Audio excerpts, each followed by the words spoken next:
प्रधानमंत्री नरेंद्र मोदी आज अपने संसदीय क्षेत्र वाराणसी में हैं और उन्होंने वाराणसी में यानी अपने संसदीय क्षेत्र में 2200 करोड़ से अधिक की परियोजनाओं का उद्घाटन और शिलान्यास किया है। इस दौरान उन्होंने आतंकवाद, तुष्टीकरण की राजनीति और विपक्षी दलों पर तीखे प्रहार किए। पीएम ने साफ कहा कि नया भारत अब चुप नहीं बैठता, जवाब देता है, दुश्मनों को पाताल में भी नहीं छोड़ेगा। प्रधानमंत्री ने ऑपरेशन सिंदूर का उल्लेख करते हुए कहा कि महादेव जब रुद्र रूप धारण करते हैं तो आतंक का अंत तय होता है। ऑपरेशन सिंदूर में भारत का वही रौद्र रूप दुनिया ने देखा। जो भारत पर वार करेगा वह पाताल में भी नहीं बचेगा। पीएम मोदी ने कांग्रेस और सपा को आड़े हाथों लेते हुए कहा कि कांग्रेस कहती है कि ऑपरेशन सिंदूर तमाशा था। क्या सेना का पराक्रम और बहनों के सिंदूर का बदला लेना कोई तमाशा होता है? यह निर्लज्जता वोट बैंक की राजनीति है। कैमरामैन संजय के साथ कुमार गौरव, न्यूज़ 24 दिल्ली।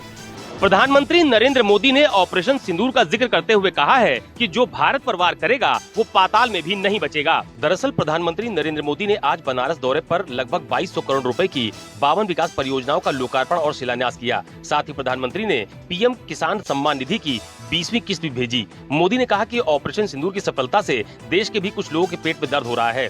कांग्रेस पार्टी और उनके चेले चपाटे इस बात को नहीं पचा पा रहे हैं कि भारत ने आतंकियों के ठिकाने को मिट्टी में मिला दिया है। मोदी ने कहा कि कांग्रेस ने ऑपरेशन सिंदूर को तमाशा कहा। क्या सिंदूर को कोई तमाशा कह सकता है? क्या आतंकियों को मारने के लिए कोई इंतजार करना चाहिए? प्रधानमंत्री नरेंद्र मोदी ने अपने संबोधन में एक बड़ी बात कहते हुए ये भी कहा कि वो चाहते हैं कि जो जितना पिछड़ा हो उसे उतनी ही प्राथमिकता मिलनी चाहिए। कैमरा पर्सन मिंटू सिंह के साथ अशोक तिवारी, लखनऊ, न्यूज़ 24। यूपी में स्कूल मर्जर को लेकर के आम आदमी पार्टी लगातार प्रदर्शन कर रही है। इसी कड़ी में आज लखनऊ के इको गार्डन में आम आदमी पार्टी सांसद संजय सिंह और प्रदेश भर के आए हुए कार्यकर्ता और जो नेता है वो यहाँ पर मंच पर देख रहे होंगे सामने तस्वीरों पर। और इन्होंने एक फोन नंबर भी जारी किया है कि फोन लगाओ, स्कूल बचाओ। अभिभावक हो या बच्चा हो उनको बताएं कि अगर मानक के अनुरूप उनकी अनदेखी की जा रही है और स्कूल मर्ज किया जा रहा है, उसको लेकर के ये फोन नंबर जारी किया है। और आम आदमी पार्टी सांसद संजय सिंह का कहना है कि ये अभी यहाँ पर हमारा प्रदर्शन और आंदोलन खत्म नहीं हुआ है। यहाँ पर जो सरकार के मंत्री ने कहा कि 1 किलोमीटर अंतर्गत कोई स्कूल मर्ज नहीं किया जाएगा, साथ ही 50 जो बच्चे जिस स्कूल में हैं वो भी यहाँ उन्होंने सरकार के मंत्री ने ये बात कही कि मर्ज नहीं किया जाएगा। लेकिन यहीं पे आम आदमी पार्टी का ये प्रदर्शन और आंदोलन नहीं थमेगा। मर्जर को लेकर के लगातार मेरा प्रदर्शन जारी रहेगा और प्रदेश भर में जो आम आदमी पार्टी के कार्यकर्ता हैं और जो नेता हैं वो लगातार इसकी आवाज उठाते रहेंगे। सरकार झुकती है, हमने झुकाया है। अभी पूरी तरह से स्कूल मर्जर जो किया जा रहा है उसको पूरी तरह से यह अध्यादेश वापस ले सरकार, इसको लेकर के भी आम आदमी पार्टी लगातार प्रदर्शनरत रहेगी। मनोज पांडे, लखनऊ, न्यूज़ 24। हरियाणा के गुरुग्राम के शिकोपुर के गांव के जमीन के खरीद फरोख्त के मामले में ईडी ने अपनी चार्जशीट दिल्ली के राउज एवेन्यू कोर्ट में रॉबर्ट वाड्रा समेत 10 अन्य लोगों के खिलाफ दाखिल की थी।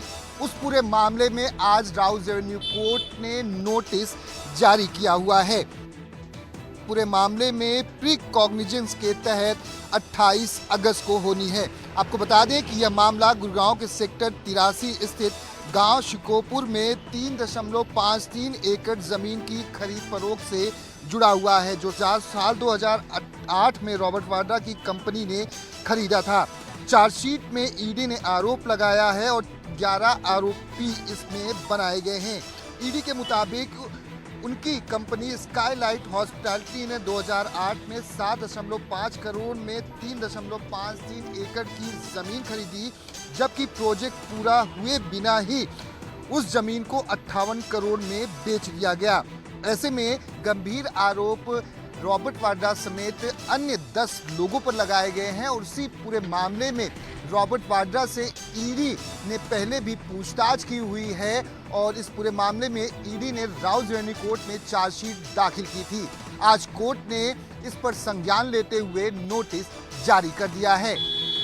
कैमरामैन दीपक साथ दीपक दुबे, न्यूज़ 24 दिल्ली। अजमेर के तारागढ़ में आज अतिक्रमण हटाओ की अब तक की सबसे बड़ी कार्रवाई शुरू हुई। दरअसल अरावली पर्वतमाला के एक शिखर पर तारागढ़ किला बना हुआ है, जिसे कि आखिरी हिंदू सम्राट पृथ्वीराज चौहान का किला माना जाता है। लेकिन पिछले कई सालों से यह अतिक्रमण की चपेट में था। लगातार इसे लेकर मिल रही शिकायतों के बाद वन विभाग और जिला प्रशासन ने इस कार्रवाई को आज अंजाम दिया।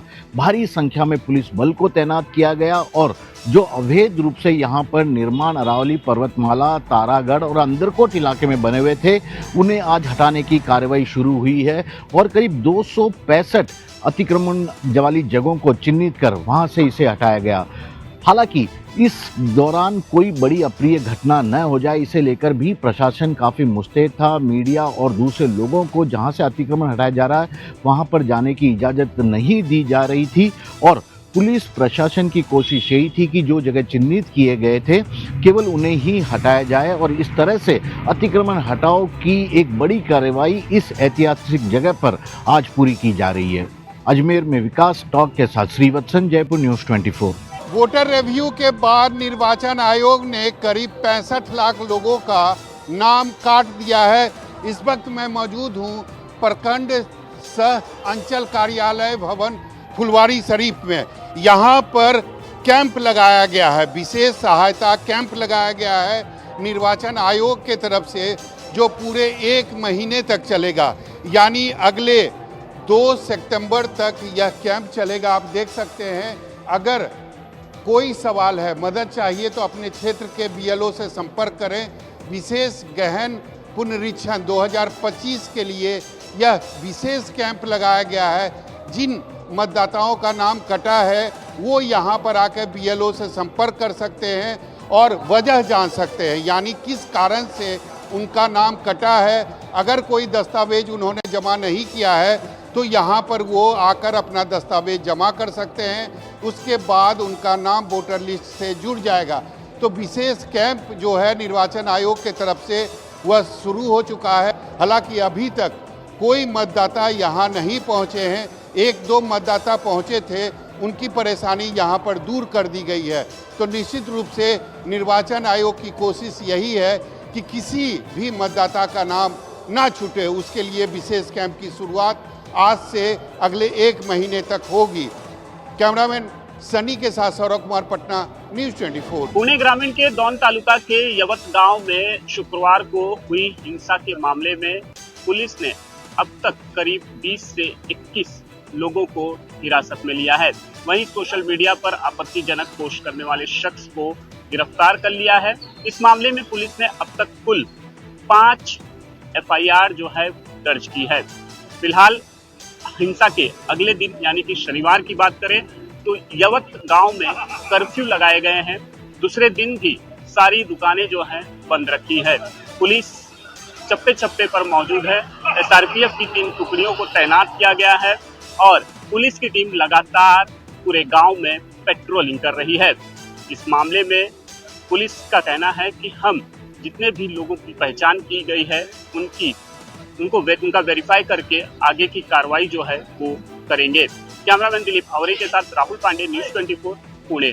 कश्मीर घाटी में आतंक विरोधी ऑपरेशंस में एक बार फिर से काफी तेजी देखी जा रही है और इस सप्ताह में अभी तक 5 अलग अलग आतंक विरोधी ऑपरेशंस के दौरान 7 आतंकवादियों को मुठभेड़ों के दौरान मार गिराया गया है, जबकि 4 OGW आतंकियों के साथियों की गिरफ्तारी हुई है हथियारों समेत। और ताजा जो मुठभेड़ है वो दक्षिणी कश्मीर के अखाल दिवसर कुलगाम इलाके में कल देर शाम से चल रही है। यहाँ फोर्सेस को सूचना मिली थी आतंकियों के ठिकाने के बारे में और उसी के आधार पर जम्मू कश्मीर पुलिस, सेना और सुरक्षा बलों ने इस इलाके में आतंक विरोधी ऑपरेशन शुरू किया और जो रात भर जारी रहा। सुबह यहाँ आतंकियों और फोर्सेस के बीच भीषण मुठभेड़ के दौरान एक आतंकी पहले मारा गया, जिसकी पहचान स्थानीय लश्कर आतंकी के रूप में हुई। उसके बाद एक और आतंकी यहाँ पर मारा गया है और माना जा रहा है कि तीसरा आतंकी भी इस इलाके में छुपा हो सकता है, जिसके चलते अभी भी ऑपरेशन इस इलाके में जारी है। कैमरामैन मुजीब रशीद के साथ आसिफ साहब, श्रीनगर, न्यूज़ 24। पाकिस्तान का हुक्का पानी बंद होने जा रहा है। पहले ही पाकिस्तान पानी के लिए तरस रहा है, लेकिन अब पाकिस्तान बूंद बूंद पानी के लिए भी तरसेगा, क्योंकि भारत सरकार ने चिनाब दरिया पर पावर प्रोजेक्ट निर्माण का फैसला लिया है। सावलकोट हाइड्रो इलेक्ट्रिक प्रोजेक्ट का काम जल्द शुरू होने वाला है।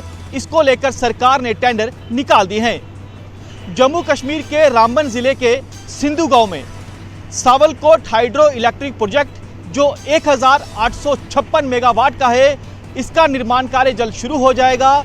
तो पाकिस्तान में जो पानी जाता है, यानी जो बचा हुआ पानी पाकिस्तान जाता है, वो भी अब वहां नहीं पहुंच पाएगा। ये बड़ी स्ट्राइक की है, जिसे वाटर स्ट्राइक का नाम दिया जाए तो गलत नहीं होगा। और ये जो प्रोजेक्ट है, ये आने वाले समय में मील का पत्थर साबित होगा। कैमरामैन दीपक के साथ पंकज शर्मा, न्यूज़ 24 जम्मू। मुंबई के मीठी निधि सफाई घोटाले मामले में मुंबई पुलिस की इकोनॉमिक ऑफेंस विंग ने अदालत में चार्जशीट दाखिल की है। करीब 7,000 पन्नों की ये चार्जशीट है, जिसमें 2 आरोपियों को गिरफ्तार बताया है, जबकि 11 आरोपी इस मामले में अब भी फरार बताए गए हैं। 2 गिरफ्तार आरोपी केतन कदम और जय जोशी के खिलाफ ये चार्जशीट दाखिल की गई है। इस मामले में 11 अन्य लोगों को वांटेड बताया गया है। इस दस्तावेज में 15 गांवों के बयान भी दर्ज किए गए हैं। ईओडब्ल्यू के अनुसार कथित घोटाले में नदी सफाई मामले में 65 करोड़ रुपए की हेराफेरी शामिल है। 2 आरोपी केतन कदम और जय जोशी पर इस योजना में अपनी भूमिका के लिए 9 करोड़ रुपए राशि कमीशन लेने का आरोप है। आरोप पत्र में आगे कहा गया है कि दोनों आरोपियों ने ठेकेदार भूपेंद्र पुरोहित के लिए वार्षिक सफाई के टेंडर हासिल करने में बिचौलिए की भूमिका निभाई थी। उन्होंने कथित तौर पर बीएमसी के अधिकारियों के साथ मिलकर यह सुनिश्चित करने की साजिश रची कि टेंडर पुरोहित को ही मिले। पुलिस ने यह भी दावा किया है कि कदम और जोशी घोटाले के तहत फर्जी समझौता ज्ञापन बनाने में भी शामिल थे। मामले में अभिनेता दीनू मोरिया से भी पूछताछ की गई है। इकोनॉमिक ऑफेंस विंग के साथ साथ ईडी भी इस मामले की जांच कर रही है। कैमरा पर्सन राजेंद्र सिंह के साथ अंकुश जायसवाल, न्यूज़ 24 मुंबई। अहमदाबाद की सड़कों पर लगे विवादित पोस्टरों से मचा बवाल, तो रातों रात हटा लिए गए पोस्टर।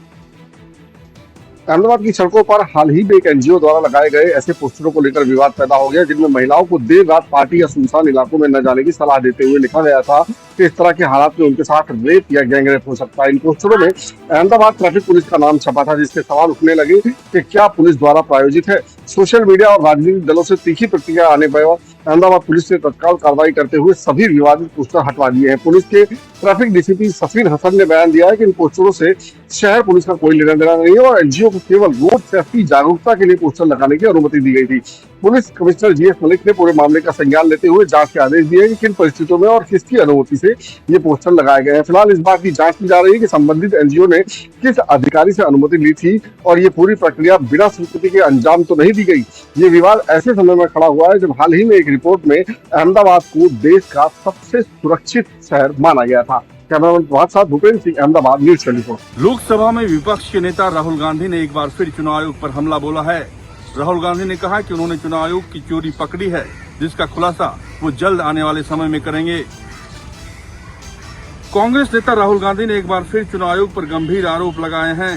दिल्ली में कांग्रेस पार्टी के एनुअल लीगल कॉन्क्लेव के दौरान उन्होंने चुनाव आयोग के कामकाज पर सवाल उठाए और कहा कि अब देश में चुनाव आयोग का कोई अस्तित्व नहीं रह गया है। राहुल गांधी ने कहा कि वो हमेशा से चुनावी प्रणाली में कुछ गड़बड़ी महसूस करते थे। खासकर 2014 के बाद से उनका मानना है कि कई चुनावों में एक ही पार्टी की बड़ी जीत से शक पैदा होता है। उदाहरण के तौर पर उन्होंने गुजरात विधानसभा चुनाव और लोकसभा चुनाव का जिक्र किया, जहां कांग्रेस को राजस्थान, मध्य प्रदेश और गुजरात में एक भी सीट नहीं मिली, जो उनके लिए हैरान करने वाली बात थी। उन्होंने कहा कि हमारे पास अब इस बात के सबूत हैं कि चुनाव आयोग अब अपना काम ठीक से नहीं कर रहा है। राहुल गांधी ने आरोप लगाया कि चुनाव आयोग ने मतदाता सूची की डिजिटल प्रति उपलब्ध नहीं कराई है, जिससे यह सवाल उठता है कि वे ऐसा क्यों कर रहे हैं। उन्होंने बताया कि एक लोकसभा क्षेत्र में जांच करने पर उन्होंने पाया कि 6.5 लाख मतदाताओं में से करीब 1.5 लाख वोटर फर्जी हैं। रमन कुमार, दिल्ली, न्यूज़ 24। कोलकाता पुलिस ने बांग्लादेश के मॉडल सांता पाल को कोलकाता के गोल्ड ग्रीन से गिरफ्तार किया। सांता पाल के ऊपर में आरोप है कि ये बांग्लादेश की रहने वाली है और भारत में कोलकाता में प्रवेश करके नकली आधार कार्ड, वोटर कार्ड और यहाँ पे जो डॉक्यूमेंट है सारे उन्होंने बना रखा है, जिसके वजह से यहाँ पे लगातार कोलकाता पुलिस पूछताछ कर रही है। सांता पाल बांग्लादेश में मॉडलिंग करती थी, एक्टिंग भी करती थी और कोलकाता में अपना एक ट्रेवल का बिजनेस भी चला रही थी। पुलिस पूरे मामले की जांच कर रही है। जिस तरह से सांता पाल पे आरोप लग रहा है कि बांग्लादेश से मेडिकल वीजा के बनाने को लेकर, यानी मेडिकल जांच के लिए इंडिया लाया करती थी, ऐसे कई लोगों को कोलकाता में लाकर शरण दिया है। जिस तरह से पुलिस जांच कर रही है कि आखिर कोलकाता में ऐसे कितने बांग्लादेश के जो लोग हैं यहाँ पे अवैध तरीके से रह रहे हैं और सांता पाल के थ्रू कितने लोग कोलकाता लाए हैं। पूरे मामले की कोलकाता पुलिस जांच कर रही है। फिलहाल सांता पाल से लगातार कोलकाता पुलिस पूछताछ कर रही है। कैमरामैन पंकज साथ मनोज पांडे, न्यूज़